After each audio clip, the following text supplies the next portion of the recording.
Good evening, my friends.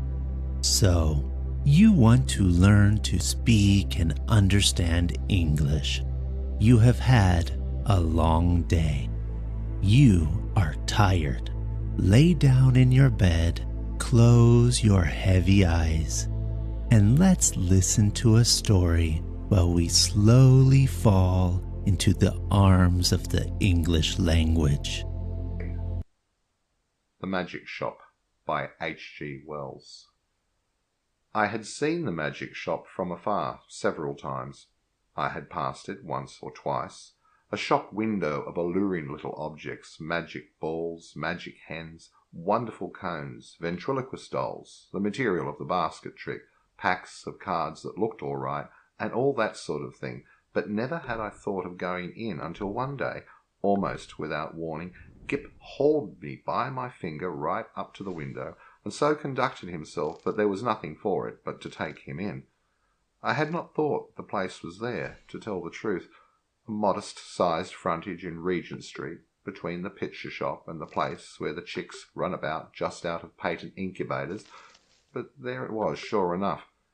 I had fancied it was down nearer the circus, or round the corner in Oxford Street, or even in Holborn. Always over the way, and a little inaccessible it had been, with something of the mirage in its position. But here it was now quite indisputably, and the fat end of Gip's pointing finger made a noise upon the glass. "If I was rich," said Gip, dabbing a finger at the disappearing egg, "I'd buy myself that, and that," which was the crying baby, very human, "and that," which was a mystery, and called, so a neat card asserted, "Buy one and astonish your friends." "Anything," said Gip, "will disappear under one of those cones. I have read about it in a book. And there, Dada, is the vanishing halfpenny, only they put it this way up so's we can see how it's done." Gip, dear boy, inherits his mother's breeding, and he did not propose to enter the shop or worry in any way. Only, quite unconsciously, he lugged my finger doorward, and he made his interest clear. "That," he said, and pointed to the magic bottle. "If you had that?" I said, at which promising inquiry he looked up with a sudden radiance. "I could show it to Jessie," he said, thoughtful as ever of others. "It's less than 100 days to your birthday, Gibbles," I said, and laid my hand on the door handle. Gip made no answer, but his grip tightened on my finger, and so we came into the shop. It was no common shop, this. It was a magic shop, and all the prancing precedence Gip would have taken in the matter of mere toys was wanting. He left the burden of the conversation to me. It was a little, narrow shop, not very well lit, and the doorbell pinged again with a plaintive note as we closed it behind us. For a moment or so we were alone and could glance about us. There was a tiger in papier-mâché on the glass case that covered the low counter, a grave, kind-eyed tiger that waggled his head in a methodical manner. There were several crystal spheres, a china hand holding magic cards, a stock of magic fish-bowls in various sizes, and an immodest magic hat that shamelessly displayed its springs. On the floor were magic mirrors, one to draw you out long and thin, one to swell your head and vanish your legs, and one to make you short and fat like a draught. And while we were laughing at these, the shopman, as I suppose, came in. At any rate, there he was behind the counter, a curious, sallow, dark man, with one ear larger than the other, and a chin like the toe-cap of a boot. "What can we have the pleasure?" he said, spreading his long magic fingers on the glass case. And so, with a start, we were aware of him. "I want," I said, "to buy my little boy a few simple tricks." "Legerdemain?" he asked. "Mechanical? Domestic?" "Anything amusing," said I. Said the shopman, and scratched his head for a moment as if thinking. Then, quite distinctly, he drew from his head a glass ball. "Something in this way," he said, and held it out. The action was unexpected. I had seen the trick done at entertainments endless times before. It's part of the common stock of conjurers, but I had not expected it here. "That's good," I said, with a laugh. "Isn't it?" said the shopman. Gip stretched out his disengaged hand to take this object, and found merely a blank palm. "It's in your pocket," said the shopman, and there it was. "How much will that be?" I asked. "We make no charge for glass balls," said the shopman politely. "We get them," he picked one out of his elbow as he spoke, "free." He produced another from the back of his neck and laid it beside its predecessor on the counter. Gip regarded his glass balls sagely, then directed a look of inquiry at the two on the counter, and finally brought his round-eyed scrutiny to the shopman, who smiled. "You may have those two," said the shopman, "and, if you don't mind one from my mouth, so." Gip counselled me mutely for a moment, and then in a profound silence put away the 4 balls, resumed my reassuring finger, and nerved himself for the next event. "We get all our smaller tricks in that way," the shopman remarked. I laughed in the manner of one who subscribes to a jest. "Instead of going to the wholesale shop," I said. "Of course it's cheaper." "In a way," the shopman said, "though we pay in the end, but not so heavily as people suppose. Our larger tricks, and our daily provisions, and all the other things we want, we get out of that hat. And you know, sir, if you'll excuse my saying it, there isn't a wholesale shop, not for genuine magic goods, sir. I don't know if you noticed our inscription, the genuine magic shop." He drew a business card from his cheek and handed it to me. "Genuine," he said, with his finger on the word, and added, "There is absolutely no deception, sir." He seemed to be carrying out the joke pretty thoroughly, I thought. He turned to Gip with a smile of remarkable affability. You know, are the right sort of boy." I was surprised at his knowing that, because in the interests of discipline we kept it rather a secret even at home, but Gip received it in unflinching silence, keeping a steadfast eye on him. "It's only the right sort of boy gets through that doorway," and, as if by way of illustration, there came a rattling at the door, and a squeaking little voice could be faintly heard. "No, I want to go in there, Dada. I want to go in there. No." And then the accents of a downtrodden parent, urging consolations and propitiations. "It's locked, Edward," he said. "But it isn't," said I. "It is, sir," said the shopman. "Always, for that sort of child." And as he spoke we had a glimpse of the other youngster, a little white face, pallid from sweet-eating and over-sapid food, and distorted by evil passions, a ruthless little egotist, pawing at the enchanted pain.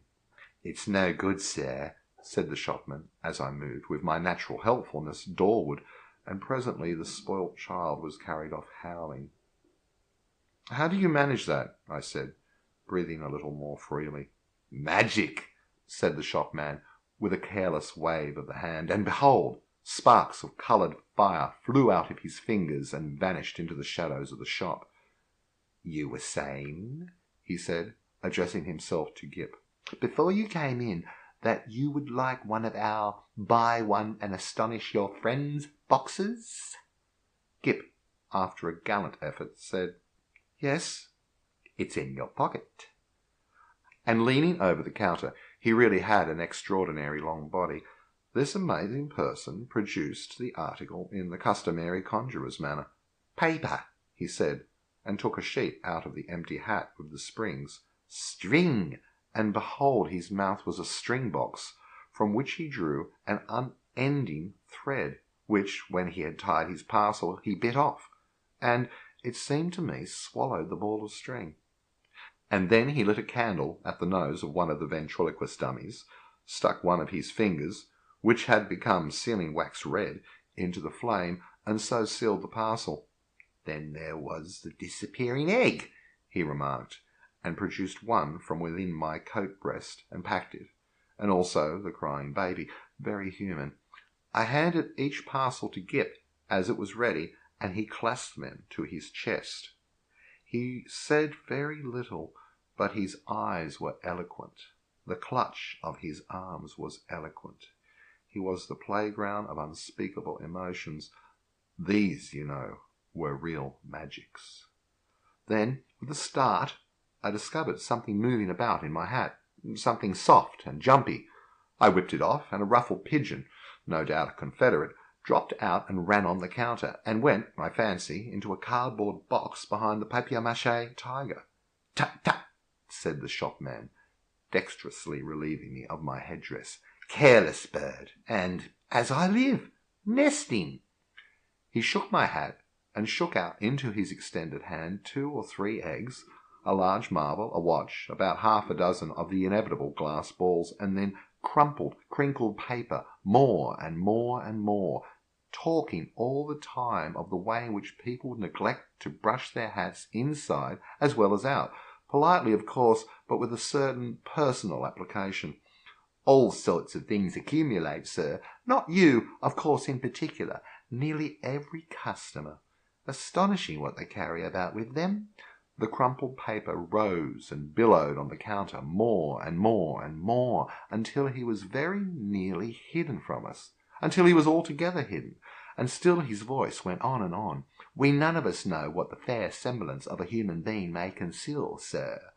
Are we all then no better than brushed exteriors, whitened sepulchres?" His voice stopped, exactly like when you hit a neighbour's gramophone with a well-aimed brick. The same instant silence, and the rustle of the paper stopped, and everything was still. "Have you done with my hat?" I said after an interval. There was no answer.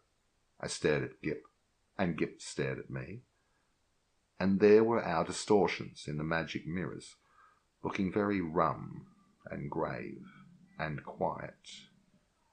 "I think we'll go now," I said. "Will you tell me how much all this comes to?" "I say," I said, on a rather louder note, "I want the bill, and my hat, please." It might have been a sniff from behind the paper pile. "Let's look behind the counter, Gip," I said. "He's making fun of us." I led Gip round the head-wagging tiger, and what do you think there was behind the counter? No one at all. Only my hat on the floor, and a common conjurer's lop-eared white rabbit lost in meditation, and looking as stupid and crumpled as only a conjurer's rabbit can do. I resumed my hat, and the rabbit lolloped a lollop or so out of my way. "Dada," said Gip, in a guilty whisper. "What is it, Gip?" said I. "I do like this shop, Dada." So should I said to myself, if the counter wouldn't suddenly extend itself to shut one off from the door. But I didn't call Gip's attention to that. "Pussy," he said, with a hand out to the rabbit as it came lolloping past us. "Pussy, do Gip a magic." And his eyes followed it as it squeezed through a door I had certainly not remarked a moment before.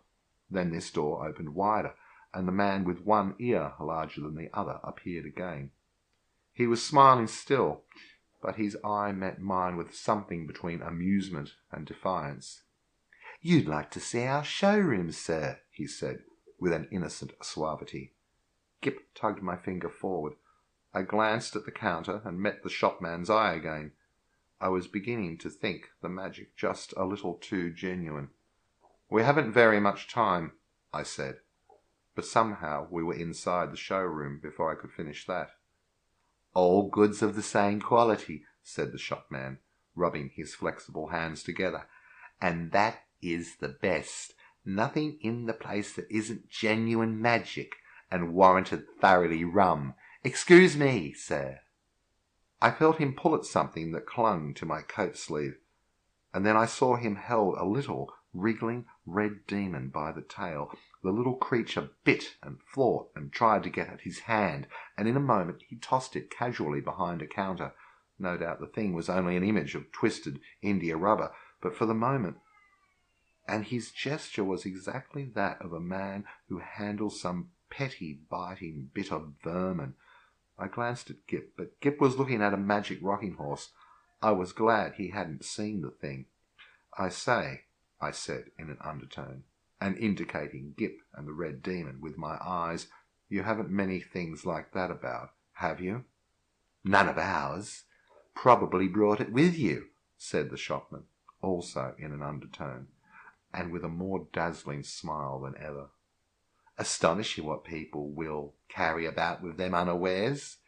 And then to Gip, "Do you see anything you fancy here?" There were many things that Gip fancied there. He turned to this astonishing tradesman with mingled confidence and respect. "Is that a magic sword?" he said. "A magic toy sword. It neither bends, breaks, nor cuts the fingers. It renders the bearer invincible in battle against anyone under 18.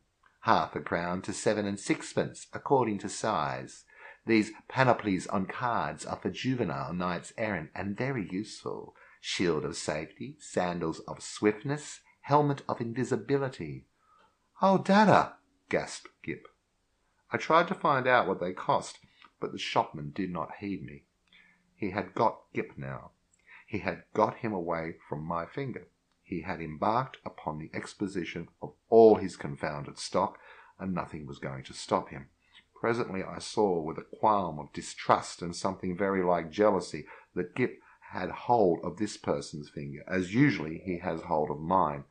No doubt the fellow was interesting, I thought, and had an interestingly faked lot of stuff, really good fake stuff. Still, I wandered after them, saying very little, but keeping an eye on this prestigital fellow.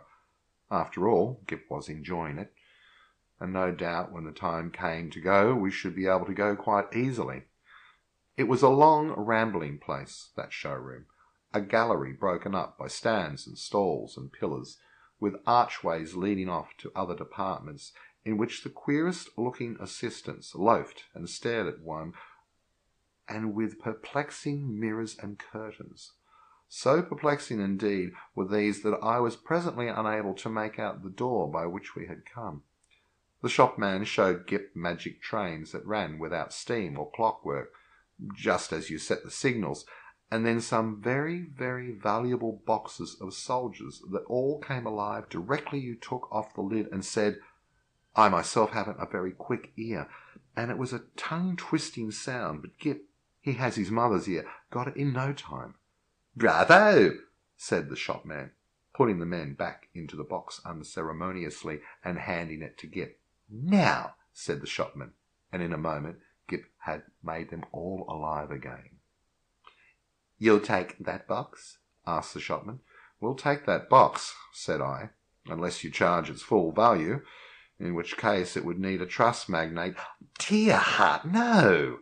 And the shopman swept the little men back again, shut the lid, waved the box in the air, and there it was in brown paper, tied up, and with Gip's full name and address on the paper. The shopman laughed at my amazement. "This is the genuine magic," he said. "The real thing." "It's a little too genuine for my taste," I said again. After that he fell to showing Gip tricks, odd tricks, and still odder the way they were done.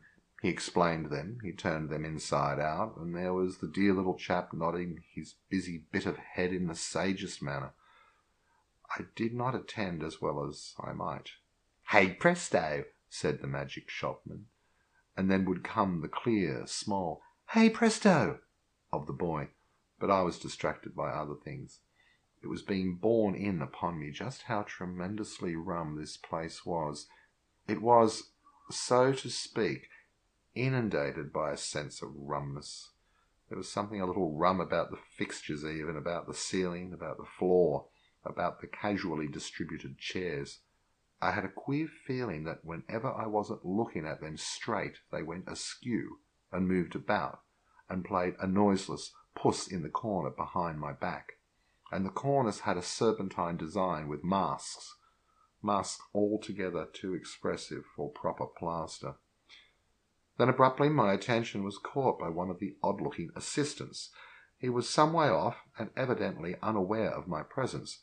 I saw a sort of 3/4 length of him over a pile of toys and through an arch, and, he was leaning against a pillar in an idle sort of way, doing the most horrid thing with his features. The particular horrid thing he did was with his nose. He did it just as though he was idle and wanted to amuse himself. First of all, it was a short, blobby nose, and then suddenly he shot it out like a telescope, and then out it flew and became thinner and thinner until it was like a long, flexible whip, like a thing in a nightmare it was. He flourished it about and flung it forth as a fly fisher flings his line. My instant thought was that Gip mustn't see him. I turned about, and there was Gip quite preoccupied with the shopman, and thinking no evil.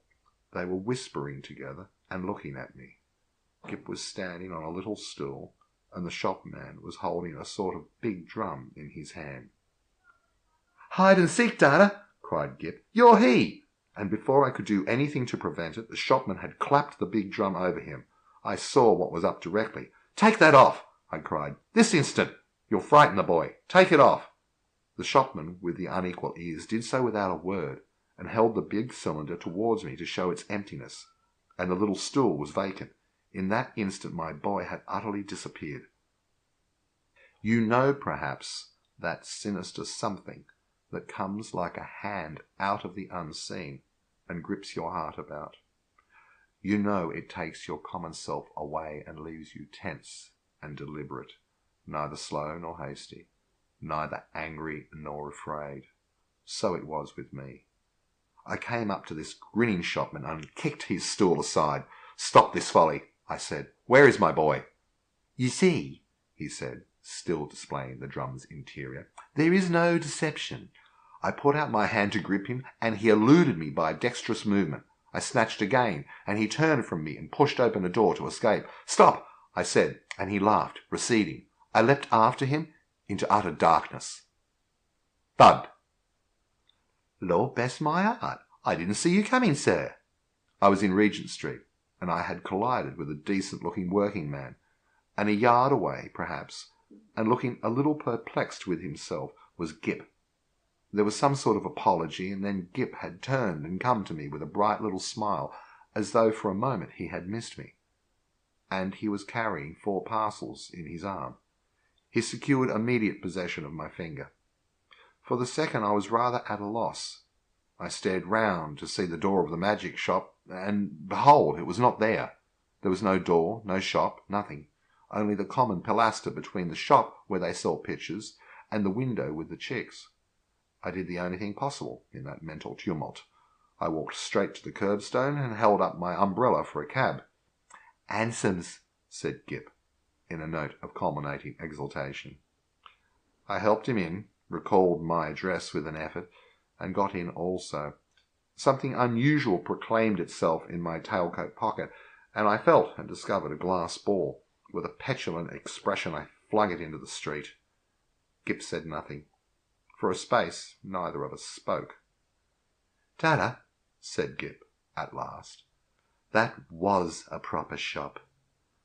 I came around with that to the problem of just how the thing had seemed to him. He looked completely undamaged. So far, good.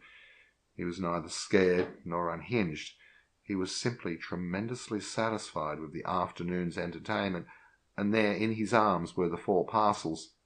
Confound it, what could be in them? I said, "little boys can't go to shops like that every day." He received this with his usual stoicism, and for a moment I was sorry I was his father and not his mother, and so couldn't suddenly there, coram publico, in our hansom, kiss him. After all, I thought, the thing wasn't so very bad. But it was only when we opened the parcels that I really began to be reassured. 3 of them contained boxes of soldiers, quite ordinary lead soldiers, but of so good a quality as to make Gip altogether forget that originally these parcels had been magic tricks of the only genuine sort. And the 4th contained a kitten, a little living white kitten, in excellent health and appetite and temper. I saw this unpacking with a sort of provisional relief. I hung about in the nursery for quite an unconscionable time. That happened 6 months ago, and now I am beginning to believe it is all right. The kitten had only the magic natural to all kittens, and the soldiers seemed as steady a company as any colonel could desire, and Gip, the intelligent parent, will understand that I have to go cautiously with Gip. But I went so far as this one day. I said, "How would you like your soldiers to come alive, Gip, and march about by themselves?" "Mine do," said Gip. "I just have to say a word I know before I open the lid." "Then they march about alone?" "Oh, quite, Dada. I shouldn't like them if they didn't do that." I displayed no unbecoming surprise, and since then I have taken occasion to drop in upon him once or twice, unannounced, when the soldiers were about, but so far I have never discovered them performing in anything like a magical manner. It's so difficult to tell. There's also a question of finance. I have an incurable habit of paying bills. I have been up and down Regent Street several times looking for that shop. I am inclined to think, indeed, that in that matter honour is satisfied, and that since Gip's name and address are known to them, I may very well leave it to these people, whoever they may be, to send in their bill in their own time.